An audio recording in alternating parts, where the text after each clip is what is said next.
What is self-identity? Who am I?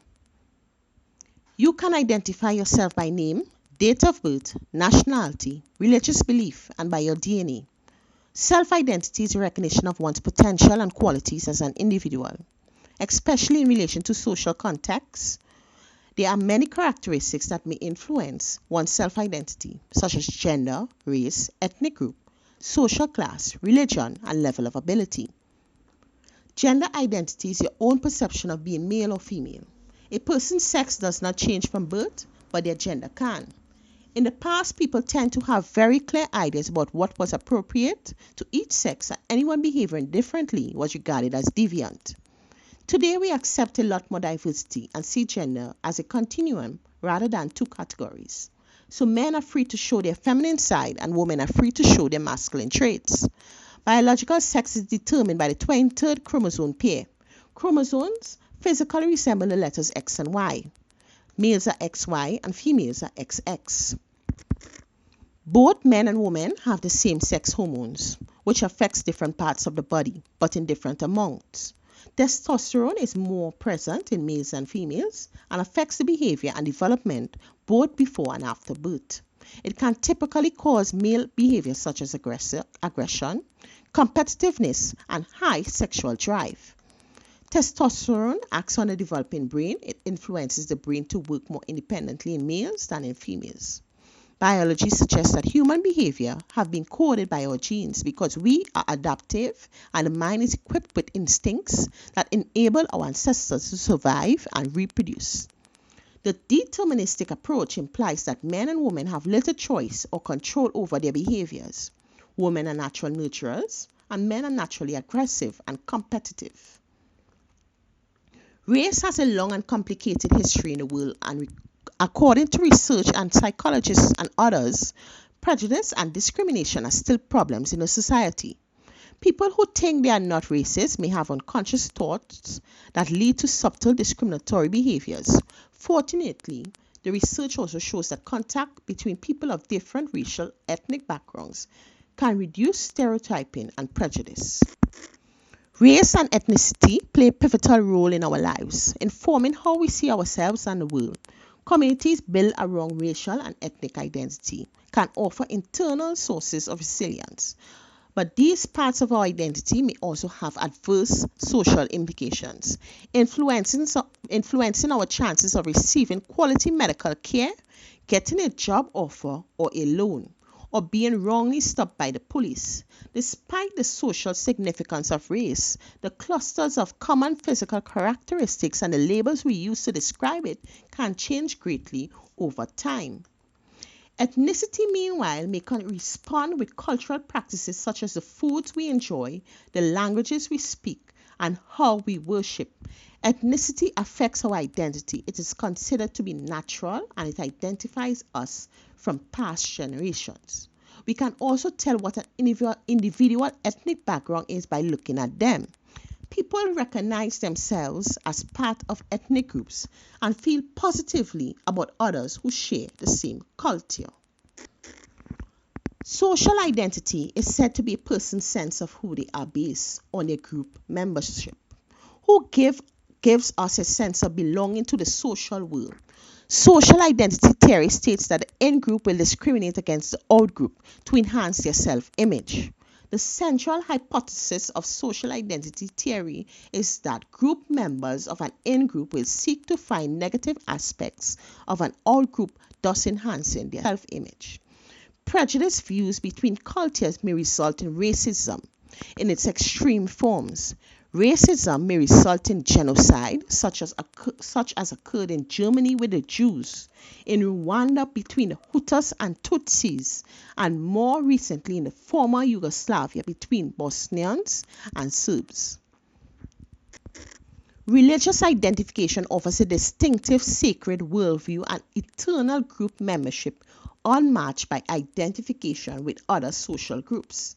Thus, religiosity might be explained, at least partially, by the marked cognitive and emotional value that religious group membership provides. The uniqueness of a positive social group grounded in a belief system lends religious identity a twofold advantage for the promotion of well-being. However, that uniqueness may have equally negative impacts when religious identity itself is threatened through intergroup conflict. A person's sense of self, or the way they think about themselves, that are significant enough to be considered multiple sense of self. Our sense of self includes those roles, attributes, behaviors, and associations that we consider most important about ourselves. These sense of self associations can be based on any combination of occupations, such as a teacher or physician, social relationships like husband or wife, or friend or family relationships. Example, a brother and sister, mother and father, son, daughter. Our vocations, like an athlete, a musician, an artist. Affiliations, like I'm a Barcelona fan. Abilities or disabilities. Example, I'm a smart person, a shy person with a disability, a patient. Salient attributes. Example, reliable, hardworking, lazy, dishonest, and spirituality. Example, Catholic, Buddhism, a child of God. Self-identities, especially those of young people, are dynamic or in flux. Children as young as 4 years old have a sense of self that is based on some salient attributes that a child considers important and is maintained over time. For example, I am the strongest or fastest boy in my class. Identities are often imposed or at least encouraged by environmental or cultural forces, such as routinely telling a child they are smart would likely increase the intelligence of the child's sense of identity. In contrast, when a child routinely hears you can't do anything right, then incompetence is likely to be central to his sense of self. Our sense of self is not judged to be true or false, but rather comfortable or uncomfortable, inspiring or uninspiring, admirable or not admirable. Identities that are culturally valued are associated with competence, status, success, talent, interests, and the like are more likely to be sustained and nurtured as self-defining identities as children mature into adulthood. Who you are is your self-identity, the way you look at yourself and your relationship to the world. Understanding this allows you to examine who you are and, more importantly, create who you want to be.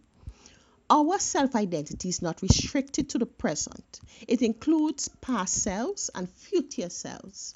Future selves or possible selves represent individuals, ideas of what they might become, what they would like to become, and what they are afraid of becoming. They correspond to hopes, fears, standards, goals, and threats. Possible selves may function as incentives for future behavior, and they also provide an evaluative and interpretive context for the current view of self. We have boundaries we either choose to accept or don't, as our boundary lines are our preferences or rules we have about things like the kind of behavior we accept towards us, or our ability to say either yes and no to events or statements. We ourselves are an important part of the world. Therefore, a worldview should also answer the basic question: who are we? The worldview is our standard of how things are or should be in the world we live in. It is a global concept that makes up our values and morals, our rules of how we and others should act, relate, and operate within the world. With life observations and experiences, we improve and develop our sense of our self-identity, which is the core of who we are. Who am I? Is my understanding of and permanent self-assessment of my personality attributes, knowledge of my skills, abilities, occupation, hobbies, and awareness of my own physical characteristics.